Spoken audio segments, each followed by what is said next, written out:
সাবিরাত, অর্থাৎ ধৈর্যশীল নরনারীদেরকে পছন্দ করে কে?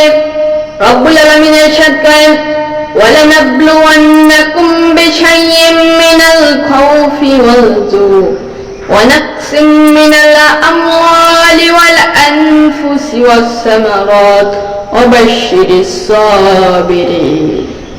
ধৈর্যশীলদেরকে সুসংবাদ দাও, আমি তোমাদেরকে ক্ষুধা দিয়ে পরীক্ষা করব, প্রাণহানি দিয়ে পরীক্ষা করব, ফসল হানি দিয়ে পরীক্ষা করব। এই পরীক্ষার মধ্যে যদি তোমরা উত্তীর্ণ হয়ে ধৈর্য ধারণ করতে পারো, তাহলে তোমাদের জন্য অপেক্ষা করতেছে জান্নাতুল ফেরদাউস।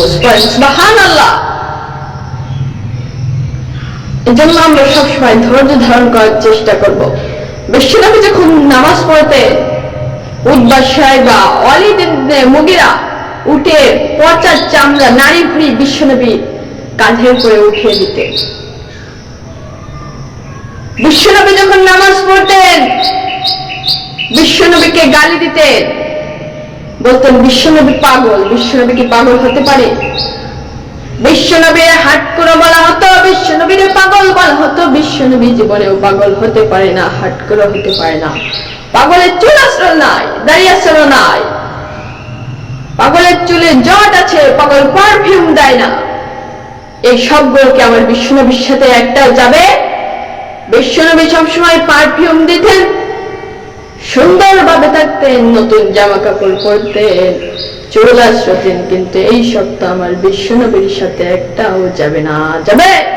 বিশ্বনবী অনেক ধৈর্যশীল ছিলেন। আচ্ছা, আমরা তো নামাজ পড়ি, আমাদের ঘায়ের উপর উটের নারী, ডাস্টবিনের ময়লা কতদিন চাপিয়ে দেওয়া হয়েছে?